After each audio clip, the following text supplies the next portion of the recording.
Yeah, we And got. by me, alright too. All right, but we have an action-packed, fun-filled show for you. We're gonna jump right into it. Again, I apologize for the late start, but we'll make it up to you right now. I kick it over to the one and only Mix Macabre because they got to check out Anime Boston 2018. I sure did, and I want to start off right off the bat By getting extra nasally there for some reason. What happened? I don't know. Honestly, I sure did.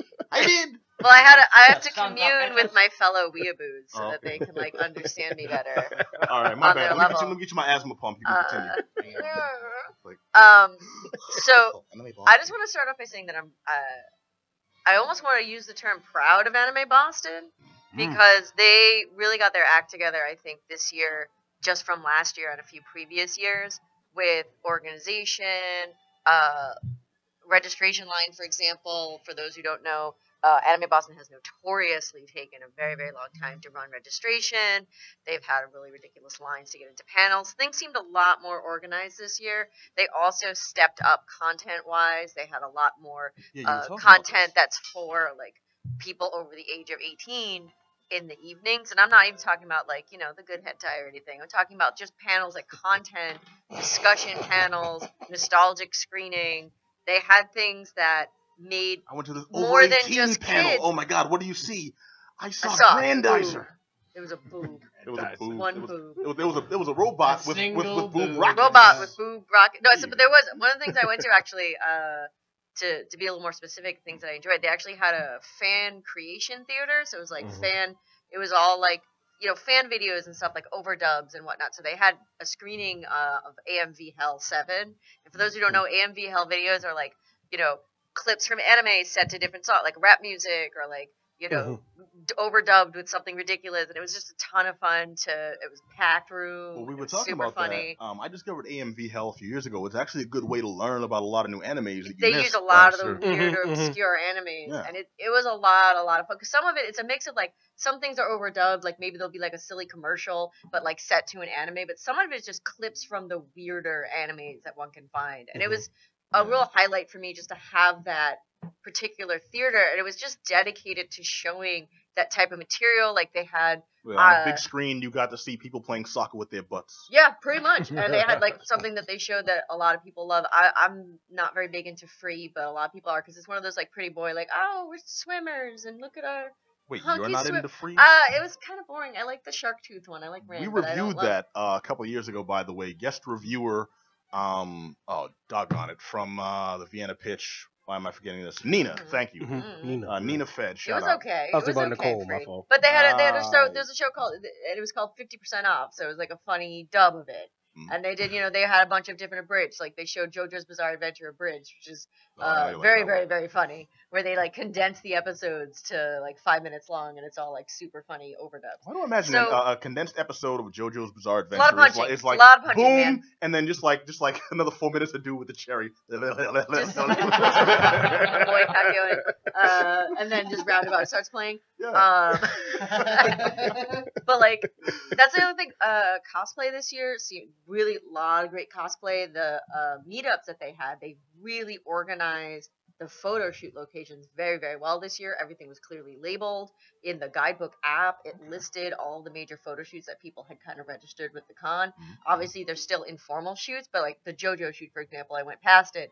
Clearly organized space. I went to the Adventure Zone shoot. It was in a very organized area. And I didn't go to the semi-formal ball because I'm not 12, but if you're into that sort of thing, I heard it was actually quite good. So the semi-formal ball is like, you have to be into that sort of thing. I'm just like, you just made some creepers. You have to be dressed in like formal wear, and if you live in Boston and you're not in a hotel and you're just commuting for the day, like, I mean, it's rude. They should have let me in. I was dressed as Loki. I mean, obviously, that's formal wear. You don't get much more but formal than that. obviously, I'm wearing a giant gold crown. I'm clearly formal.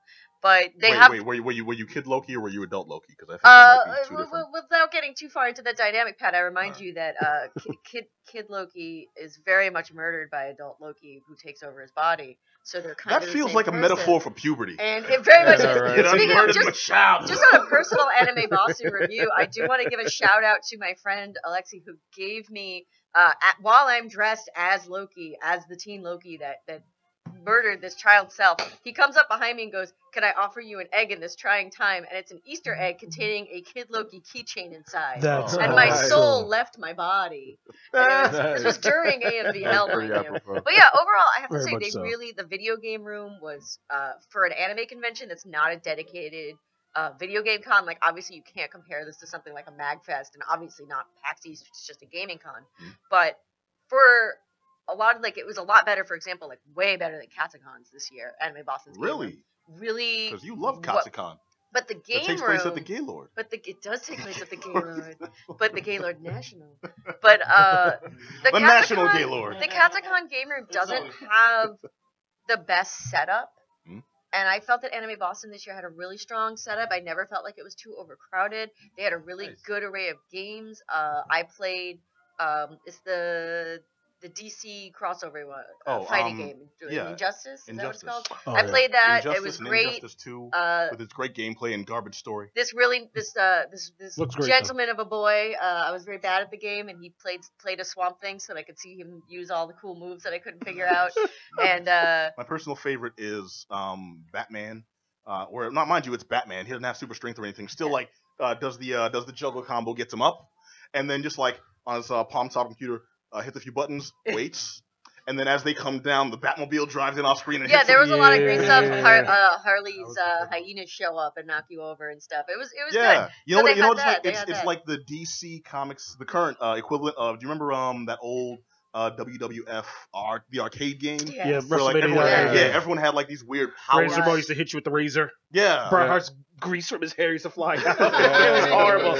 Undertaker used to hit you with the tombstone. That was fun, man. It was Injustice is a lot like that. You got to experience this. Yeah, this was your first time. It was my first time ever playing it, and that's something that I feel that Anime Boston did a really great job with this year. They had a really good variety of both console setup at TVs, and then they had different arcade games. They had, of course, several types of DDR. They had pop music. They had the drum game. They even had the one where you flip the table. Oh, flip the table. Yeah, so they had they had a really nice array of games, and I was very impressed with how organized it seemed. Because in the past, not to besmirch them, but the game room has not been great. I've heard stories, yeah. And I have to, again, overall things were really interesting this year. They had really good musical guests. One of their concerts was Flow, which is a really, really popular Japanese band. They just had a lot more content this year, it felt like, in a way that wasn't. I hate to say that I think it's because they're pulling it back a little bit from, for a couple of years, they were like, we're going to be the family con and have lots of stuff for kids. And I think they kind of realized. Kids ruin everything. Well, kids are horrible and ruin everything. Not only do they ruin your life, they ruin your system. But they. I'm glad I didn't have entertainment just for kids. The core group of who attends anime conventions are like teens through. Just, teens and up, if you will. Mm-hmm. And there's families. Yeah, they had content. They have I like to take a picture in front of it every year because I'm short, but they have a room called Chibi Zone, which is like the kids' room. I like to stand near the sign and look grumpy, like, oh, I'm a chibi. But they... There's no chibi. There's no grumpy chibis. That's not a thing. Well, she can be. You're not 5 feet tall, so... But That's true, Pat, they had a lot more content overall that was interesting. And it felt a lot less like in past years. While they do have a lot of very interesting new anime premieres, if you're in the dealer's room, they have big posters for like up and coming shows, new content, and it's really great. But the last couple of years, it really felt like they were like, here's a screening of a thing, here's a panel that's really just selling you a new anime, and it felt less fan motivated. And this year, it felt a lot richer in fan content and content that was more interesting to people that, can wipe their own butts. Okay, I can dig that, because one of the things that really bugs me about a lot of cons, I don't go to that many, but one of the reasons I don't go to that many is when I went for the first time, it always felt like one big commercial for various things. It lost touch with the actual medium that I was there to see, and I didn't feel at home. I didn't feel comfortable. You actually felt that money affected the content? I know. Part of it is shocking, right? How could that happen? No, something that's really important to address, though, is that they are sponsored by, for example, Crunchyroll is a major sponsor of Anime Boston.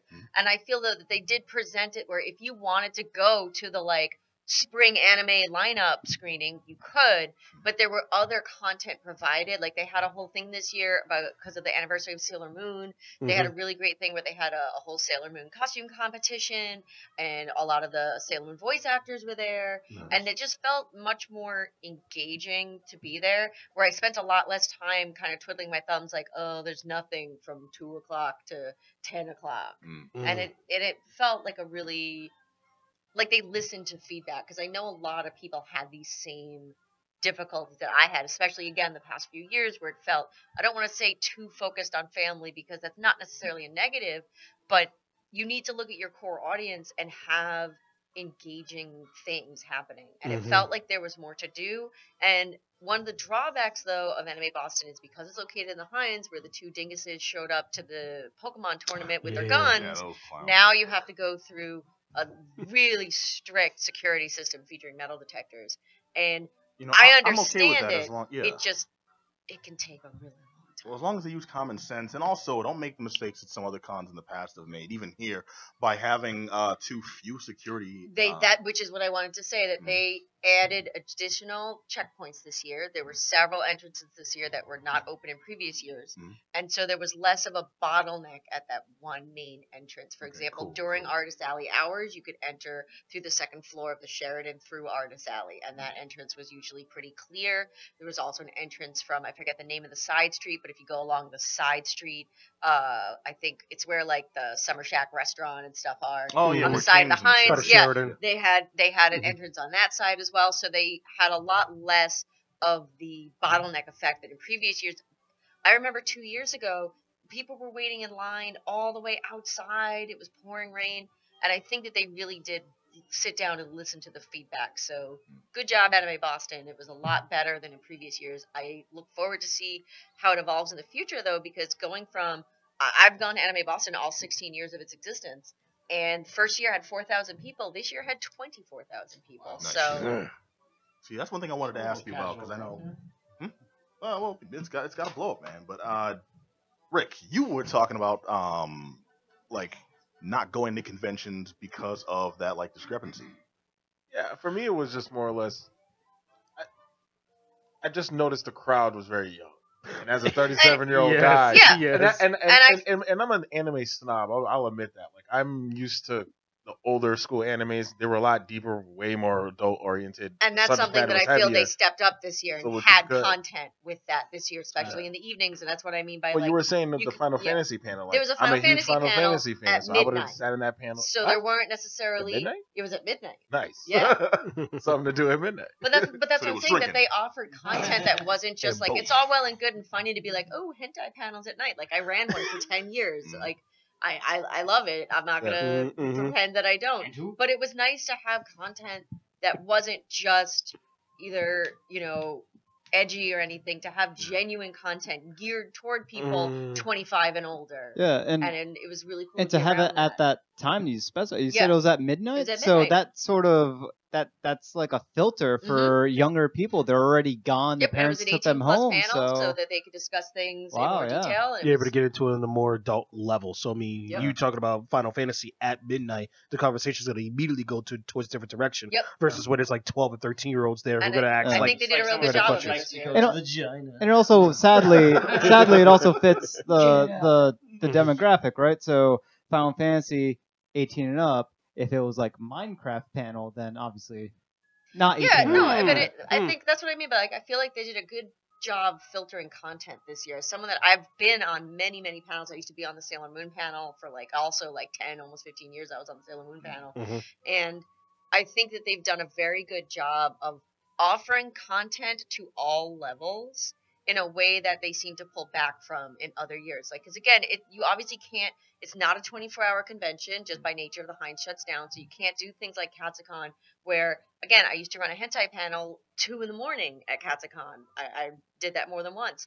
And so it didn't have that, you can't do 24-hour content, but it felt nice that, it's 11 o'clock at night, at least you could go to, there was a really cool, nostalgic anime, or, there was they have things like Anime That Time Forgot, so it's, all, the weird stuff from the 70s, and so they had a lot of really good content. Yeah, that's what I'm saying. There was stuff that Yeah, if you could be 16 and go to that and find out some cool stuff and enjoy, but it was certainly an older crowd, and it didn't feel as alienating to be a fan in your 30s at an anime con, where sometimes, and then of course, 17, 12-year-old homestucks run by on leashes, but... I'm going to put you to bed now, son. I have to go pretend to be Sephiroth. Somewhere out there, baby Sephiroth is out there. Yo, Daddy, why is Mama dressed like Shin-Chan? She don't. I will end my Anime Boston review with an apology to anyone that was there. I forget what year it was, maybe like 5-6 years ago, when I got kicked out of the Shin-Chan screening. I apparently was yelling and kicked over the projector at the Shin-Chan screening. Apparently you were? Allegedly. That is allegedly. So I'm so sorry to you, Anime Boston, and shout out to all my friends that were there to witness me getting kicked out of Shin-Chan. That for years, they would just still whisper at me, go, shh. Shin-Chan. And if somebody has a flip phone for back then, or a sidekick who recorded that, please send it. Back then, please send that to the Geek Down. A real bad fuzzy video. Hey man, I got an old Motorola that's got a full 40 seconds of video before my memory ran out. My rampage on the Shin-Chan. Was that KRS while making his pitch piece? Stop right now. Let's not do that. All right, so that was Anime Boston 2018. Want to thank Mr. Cobb, that's awesome. who unfortunately will not be able to join us for the PAX East's commentary, which we will do just 7 short days from now. Well, 8 short days from now. So I want to give you one of these real quick. All right, and mind you all to check that out. And now I want to kick it over, man, to Black Adam Willis. He's going to be the shiz. Black Adam Willis, man, you, my friend.